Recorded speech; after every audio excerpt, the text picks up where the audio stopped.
Dan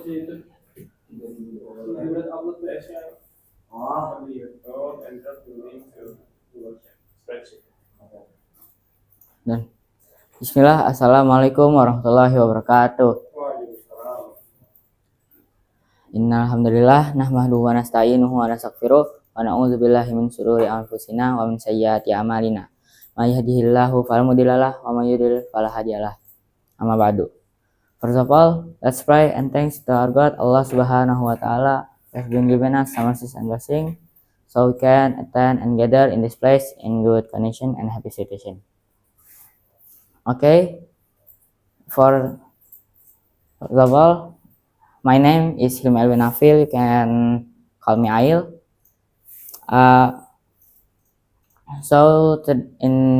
Today I want to explain to you about impact of technology on education.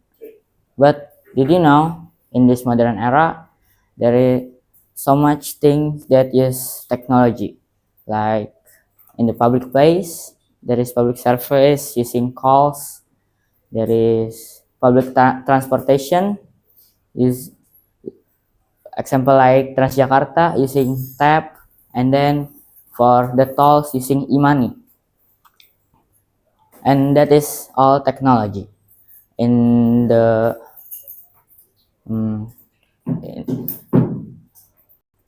in the world of work, there's some example of technology, maybe more many of the uses technology in the world of work. There is computers, TV for presentation, or maybe it can use projectors, and of course the internet or Wi-Fi.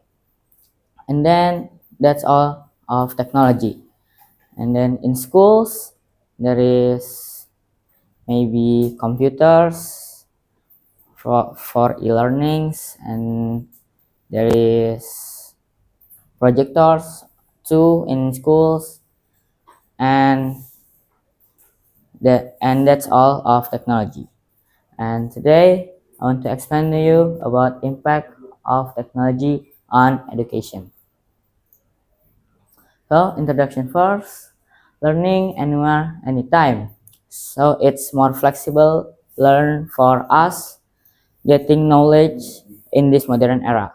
For example, there is Google, Wikipedia, maybe I search in Britannica.com, and many more effective and engaging.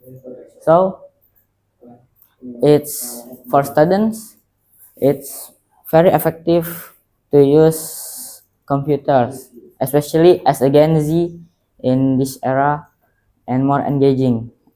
Engaging is more fun to interact. And for the tech in here is for support, not a replacement. For support educators to teach the student in classrooms, or maybe we have seminars. Technology allows students to learn beyond classroom. It makes lesson fun, effective, and accessible. But remember, it supports teachers. It doesn't replace them. Main idea. In the past, when my dad still elementary school or middle school, he used chalkboard and books. Just chalkboard. There is no whiteboards. And then there is present computer and internet for making learn easier. This percent. And maybe in the future we use AI and VR classroom. And this already applied in Netherlands, if not wrong. And the rank of the education in Netherlands move to up after Sweden and USA and UK. And then my main statement today is simple. Technology is a tool that transforms how we learn. To see this, let's look at how education has evolved. The explanation. benefits: fast access knowledge. If we have internet and the device, we can googling, we can learn from the internet, and then it's more fast to using AI to give a summarize from the video or the forum. Interactive learning. Interactive learning is like quizzes, what the quizzes or etc. For making learning more fun. And global collaboration, we can interact with many people in other countries.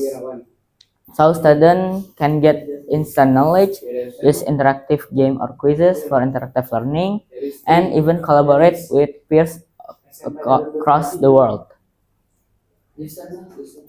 E-learning platform. It's from Google is have Google Classroom or Coursera, and the video, there is videos from YouTube that entertain but can get knowledge. And then quizzes and forums. Forums is like Wikipedia or bbc.com. There's have some knowledge we can get from there. And flexible learning, you can, as I said before, it can learn in anywhere, anytime. Example, you are in the garden, maybe you can learn for make learning peaceful, or in home you can. Okay. And interactive mobile tools like smartboards in Indonesia not yet ya, cause it costs more than the usual. And then AR or VR. AR is we're using phone and we can see it 3D like reality using our screen. And VR using glasses, and we can interact it, and some mobile apps. And AI, artificial intelligence. In AI can adjust to each student's speed and help teacher in identify strength and weakness. And student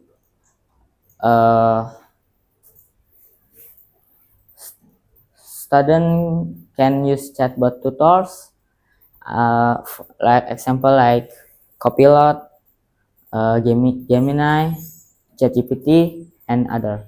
Adaptive learning. So you can learn everywhere. You can easily learn everywhere from the AI. And then data tracking. AI can tracking our data too, right? Because today is already modern era. Discussion.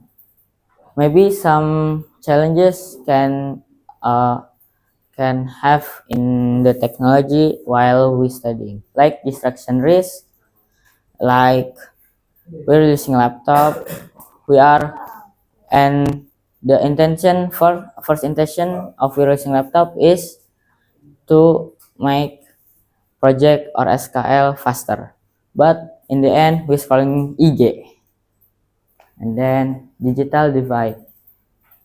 After that, privacy issues. We often sharing our privacy into the internet. So I want to ask a little, who here has ever been distracted by their phone or laptop while studying? Fadlan. Then, do you think everyone has the same internet access in your country? Why or why not?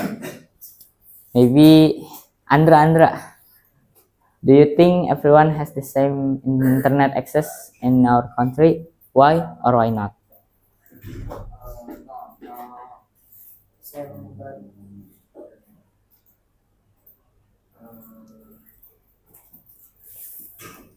I think because in other country is the internet is not the same like in Indonesia or other country.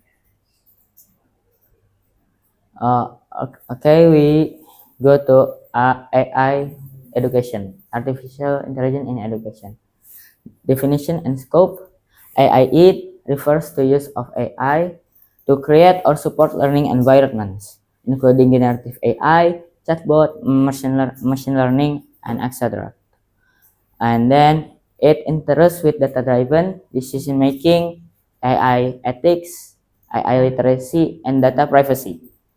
After that, key parad key paradigm eh key paradigms or background ideas. Transmission paradigms. AI used to deliver or transmit knowledge more efficiently or efficiently or effectively. And then coordination, AI as a tool for facilitating social learning, for knowledge construction among groups. After that, leadership or agency perspective. Learners have more choice or agency, but possibly with or without AI support. After that, perspective for educators, many see benefit in efficiency, scalability, and others. But concerns about offline job displacement, needing professional development to effectively integrated AI. After that, for students, appreciating like personalized feedback, self-paced learning, but worry about fairness, privacy, how trustworthy or accurate AI tools are. So I still remember when COVID-19 where AI more more apps, more trend in the others, but I still use what Brainly. Brainly kan bisa? Yes. Brainly. But Brainly you have to trustworthy to the accurate of the answers, and maybe this problem have to with an AI tools. And the history. Ah,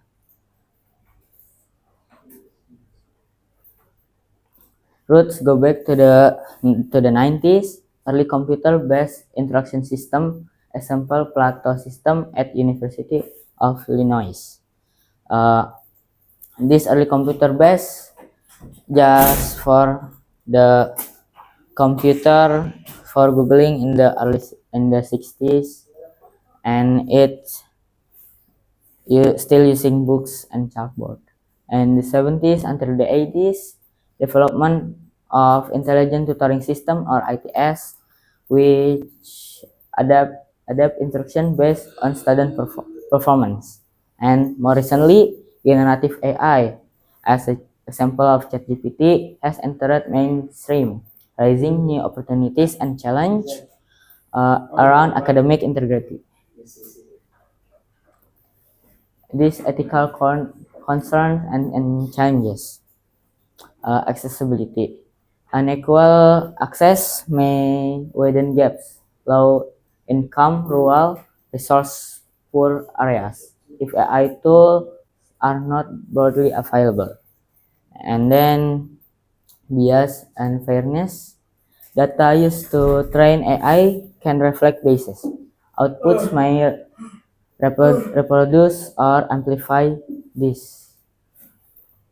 Data privacy, some challenge again, how learner data is collected, sorted, the use, transparency, potential misuse and hallucination, especially with generative AI. Sometimes content is wrong or misleading, but presented in convincing way.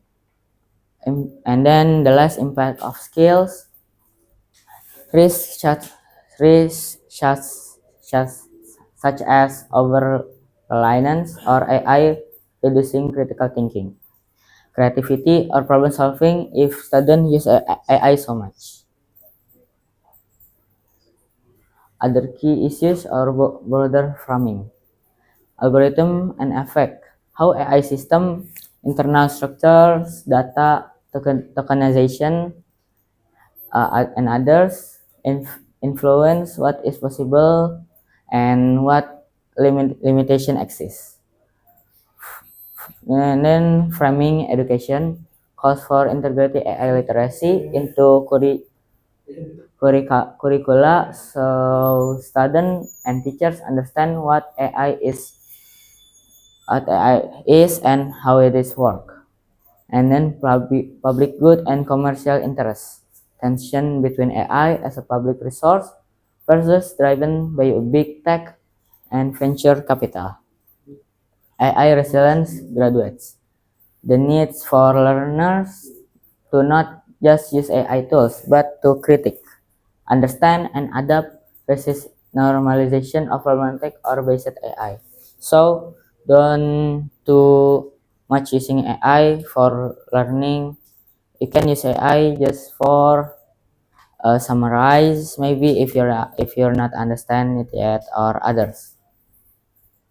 And the conclusion, technology has transformed education, making it more accessible, interactive, and global. But technology is only a tool. It supports teachers, not replace them. So technology cannot replace teacher. After that, the real power of education lies in combining modern technology with the human touch of teachers and mentors. And together, they create a learning environment that prepares students for the future. I think that's all for the lecture today. Thank you very much. I think it's enough from there. Thank you. Wassalamualaikum warahmatullahi wabarakatuh.